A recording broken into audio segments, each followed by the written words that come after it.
सबसे पहले bureau chief Islamabad Shakeel Ahmad साहब की जानिब जाएंगे। शकील साहब, कहिएगा, पाकिस्तान में मुसलसल तीसरे माह से महंगाई डबल डिजिट में है। महंगाई बढ़ने की आखिर बुनियादी वजह है क्या? देखिए, 3 माह से तो मुसलसल ये डबल डिजिट में है और पिछले 6 माह से आवाम का परेशान है क्योंकि इन्फ्लेशन जो रेट्स हैं वो काफ़ी ऊपर हैं, ट्रेंड्स ऊपर जा रहे थे। लेकिन ये पिछले 2 साल की भी ये बुलंद तरीन शरह है। तो आप यहाँ से अंदाज़ा लगाएं कि मुसलसल हुकूमत ये क्लेम कर रही थी कि आवाम को रिलीफ देंगे, जब इंटरनेशनल प्राइसेस पेट्रोलियम की ख़ास तौर पे कम होंगी तो आवाम को भी रिलीफ मिलेगा। दरमियान में कुछ रिलीफ दिया, लेकिन इस बार जो रिलीफ बनता था आवाम को वो नहीं दिया गया। और लेस देन ₹1 जो है इंटरनेशनल मार्केट के अंदर जो प्राइसेस है वो नीचे आई, लेकिन हुकूमत ने ₹13.80 इजाफा कर दिया। अब गवर्नमेंट ये क्लेम करती है जी हम जो है पाकिस्तान के अंदर जो इन्फ्लेशन है या जो महंगाई है वो इम्पोर्टेड इन्फ्लेशन है, क्योंकि हुकूमत पाकिस्तान हर साल कोई 70-80% जो आयल है वो इम्पोर्ट करती है। हमारा जो आयल इम्पोर्ट का बिल है वो एनुअली कोई $16-17 बिलियन तक पहुंच जाता है। ये फैक्ट है, लेकिन ये पूरा सच नहीं है, क्योंकि पूरा सच ये है कि हुकूमत भी इसकी जिम्मेदारी है, क्योंकि कुछ ऐसी पॉलिसीज़ हैं जो कि आवाम के ऊपर काफ़ी बोझ हैं। आप देखें, पेट्रोलियम मसनूआत की बात करें तो पेट्रोलियम लेवी जो है और जो हुकूमत इस साल 1750 अरब रुपये वसूल करेगी आवाम से, जिसमें पेट्रोलियम लेवी भी है, क्लाइमेट लेवी भी है, साथ साथ फिर जो गैस डेवलपमेंट सरचार्ज है वो भी है। तो ये एक बड़ा बोझ है। ये हुकूमत के इख्तियार में है कि हुकूमत आवाम को रिलीफ दे, लेकिन हमने देखा ये है कि जब कीमतें इंटरनेशनल मार्केट के अंदर ऊपर जाती हैं तो हुकूमत बहुत ज़्यादा इजाफा कर देती है फ़ौरन, लेकिन जब कम होती हैं तो हुकूमत उस तरह का आवाम को रिलीफ पास ऑन नहीं करती। अब अभी भी आप देखें जो पेट्रोलियम प्राइसेस हैं ₹323 पर लीटर अगर डीजल है तो उसके अंदर कोई 101 से 105 रुपये टैक्सेस हैं। पेट्रोलियम लेवी हुकूमत ले रही है ₹80 पर लीटर, फिर साथ साथ कस्टम ड्यूटी है, फिर फ्रेट चार्जेस हैं, फिर डीलर्स मार्जिन है। तो आवाम को अगर रिलीफ देना चाहें तो दे सकते हैं। और इसका इम्पैक्ट क्या है? इम्पैक्ट बहुत ज़्यादा है, ह्यूज। पिछले 1 साल से जो आपका जो मुख्तलिफ जो ट्रांसपोर्ट किराए हैं वो तकरीबन 26% बढ़ चुके हैं। उसका फिर इम्पैक्ट आता है बाकी चीज़ों के ऊपर भी। बाकी जो कारोबार है वो भी, उसकी लागत बढ़ जाती है, आवाम की जो परचेजिंग पावर है वो कम हो जाती है। फिर प्रेशर होता है state bank monetary policy committee के ऊपर कि आप शरह सूद भी ऊपर लेके जाएं। जब शरह सूद ऊपर जाता है तो फिर उससे क्या होता है कि फिर ओवरऑल बिजनेस जो है उसकी कास्ट बढ़ जाती है, वो फिर आवाम के ऊपर पास ऑन कर देते हैं। तो दोनों फैक्टर्स हैं, इंपोर्टेड इन्फ्लेशन भी है, हुकूमत भी इसकी जिम्मेदार है, क्योंकि हुकूमत उस तरह आवाम को रिलीफ नहीं दे पा रही जिस तरह रिलीफ मिलना चाहिए। ठीक है, आपके नज़दीक हुकूमत की इसकी जिम्मेदार है। तो हमें ज्वाइन किए खकान नजीब साहब भी हमारे साथ मौजूद हैं, उनसे भी बात कर लेते हैं। खकान साहब, पेट्रोलियम मसनूआत की कीमतों में इजाफे से पाकिस्तान में महंगाई का सुनामी मुतवक्की है। इससे पाकिस्तान में अवाम के लिए मुश्किलात मजीद बढ़ जाएंगी। पेट्रोलियम लेवी जो टैक्स लगा हुआ है वो पाकिस्तान की अवाम पर बहुत भारी पड़ा है।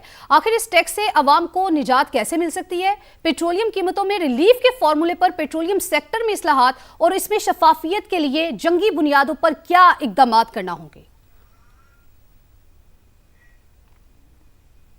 देखिए, इसका आसान जवाब तो यही है, जैसे पेट्रोल की कीमत तब्दील होती है, पेट्रोलियम लेवी इस वक्त तकरीबन जो है 80 रुपए और शायद 72 रुपए डीजल पे है, 80 रुपए शायद पेट्रोल पे है।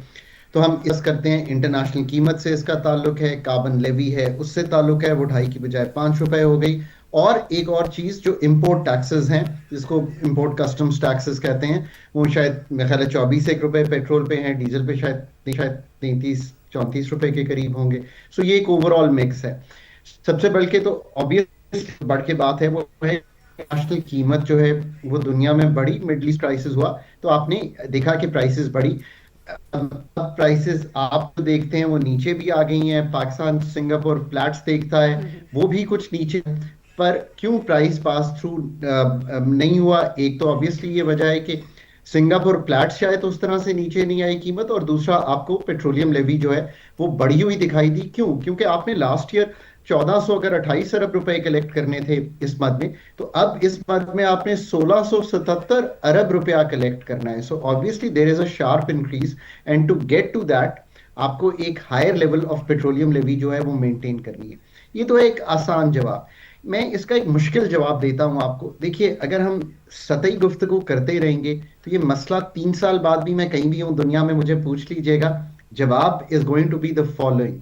पाकिस्तान का जो पेट्रोलियम सेक्टर है ना यार, उसका जो मार्केट आर्किटेक्चर है across oil, gas, LPG, LNG, refining, storage, logistics and retail supply, ये ठीक होने वाला है। इससे मेरा क्या मतलब है? देखिए, हमने डीरेगुलेट नहीं किया मार्केट को, तो मार्केट में कोई कंपटीशन नहीं बना, freight equalisation margin, IEFM, regional cost to service distortions, ये सब कुछ एग्जिस्ट करता है जो ठीक होने वाला है। आगे चलिए, रेगुलेटरी मैकेनिज्म, आप इंडिपेंडेंट बेस्ड रेगुलेटर जो एक क्वालिटी का रेगुलेटर हो, एनफोर्स करे लाइसेंसिंग की रिक्वायरमेंट्स को, मार्केट डेटा को पब्लिश कर सके, आपने वो भी नहीं किया। अपस्ट्रीम इन्वेस्टमेंट, देखिए ना, एक्सप्लोरेशन एंड ऑयल में और गैस में बहुत कमजोर रही है। गैस कहाँ 4000 MMCFD थी, गिर के 2-2500 MMCFD की प्रोडक्शन पे आ गई। पाकिस्तान की अप्रूवल्स का mechanism, security risk mitigation, commercially attractive incentive for frontier shell gas, tight gas, offshore drilling, मतलब ये सब काम हम नहीं कर पाए हैं। कंपेटिटिव गैस मार्केट, मतलब मैं हमेशा कहता हूँ third party gas sales, liberalizing LNG and petroleum imports, unbundling the two gas companies। बहुत अगर मैं सतही गुफ्तगू करके इस बात पर भी चला जाऊंगा ना तो बात बनेगी नहीं जब तक ये चीजें हम समझेंगे नहीं, अथॉरिटीज को इम्प्लीमेंट नहीं करेंगी। प्राइस एंड सब्सिडी रिफॉर्म, जैसे मैं आई कैन से दिस कि जो फर्टिलाइजर ग्रास प्राइसिंग है उसको भी रैशनलाइज करने की जरूरत है। पाकिस्तान की ठीक है, आप हमारे साथ ही मौजूद रहेगा। शकील साहब, आपकी जानिब बढ़ेंगे। कहिएगा, महंगाई तो है और आवाम की कमर भी इस हवाले से टूट चुकी है जितनी महंगाई है। अब बाकी हलकों पर भी रोशनी डालेंगे, जैसे तालीम और दीगर शोबों में पाकिस्तान इस वक्त कहाँ पर खड़ा नजर आ रहा है आपको? देखिए, ये तो हुकूमत की जानब से क्लेम किया जाता है जी कि काफ़ी ओवरऑल जो इंडिकेटर्स हैं वो काफ़ी पॉजिटिव हैं, लेकिन अगर हम इंटरनेशनल जो इंस्टीट्यूशंस हैं जो अपनी रिपोर्ट जारी करते हैं, अगर हम उनको देखें, जैसे UNDP है, तो उसकी जो ह्यूमन डेवलपमेंट इंडेक्स रिपोर्ट है उसके मुताबिक तो पाकिस्तान साउथ एशिया रीजन में काफ़ी पीछे है। 193 ममालिक की जो फहरिस्त है उसमें पाकिस्तान 168वें नंबर पे। आप देखें कि हेल्थ है, एजुकेशन है, फिर पर कैपिटा इनकम है, ये तमाम चीज़ें हैं जिसकी बेस पे वो ये रिपोर्ट तैयार करते हैं। तो अभी चंद साल पहले 2020 में पाकिस्तान कोई 161 नंबर पे था, फिर 164 पे गया, लेकिन अब 168 पे है। तो हम इम्प्रूव करने की बजाय पीछे की तरफ जा रहे हैं। तो ये हम नहीं कह रहे, इंटरनेशनल जो इंस्टीट्यूशंस हैं उनकी रिपोर्ट्स कह रही हैं। तो अभी भी हम IMF प्रोग्राम के अंदर हैं। शायद वजह ये है कि काफ़ी टाइट सिचुएशन है हुकूमत के लिए, क्योंकि IMF से हर चीज़ की अप्रूवल लेनी पड़ती है। और अब भी अभी $3.6 बिलियन पाकिस्तान ने IMF प्रोग्राम की बात कर रहे हैं। IMF के प्रोग्राम और उसकी शराइत ने पाकिस्तान में महंगाई पर कितने असरात मुरतब किए हैं? देखिए, इसके भाई काफ़ी ज़्यादा इम्पैक्ट है। ये जो पेट्रोलियम लेवी की बात कर रहे थे डॉक्टर साहब भी, उसकी भी यही वजह है कि IMF को हमने जो टारगेट एग्री किए हुए हैं, टैक्स टारगेट और नॉन टैक्स रेवेन्यू का टारगेट जिसमें पेट्रोलियम लेवी भी है, वो हमें टारगेट मीट्स करने हैं। तो क्या है कि आसान हदफ फिर आवाम बन जाते हैं। अगर FBR अपना टैक्स कलेक्शन पूरा नहीं कर पा रहा, बड़ा हदफ रखा जाता है, तो पेट्रोलियम लेवी की शक्ल में आवाम से वो वसूल कर लिया जाता है। अब इसमें तमाम छोटे जो कि बाइक चलाते हैं, छोटी गाड़ियाँ चलाते हैं, रिक्शा चलाते हैं, वो सारे इसकी ज़द में आते हैं और हुकूमत को ये फेडरल गवर्नमेंट की किटी में चला जाता है। ये सारा पैसा पेट्रोलियम लेवी का सूबों को ये बांटना नहीं पड़ता। तो IMF प्रोग्राम एक बड़ी वजह है इन्फ्लेशन बढ़ने की, क्योंकि टाइट सिचुएशन होती है, हुकूमत खुलकर फैसले नहीं ले पाती, रिलीफ नहीं दे पाती।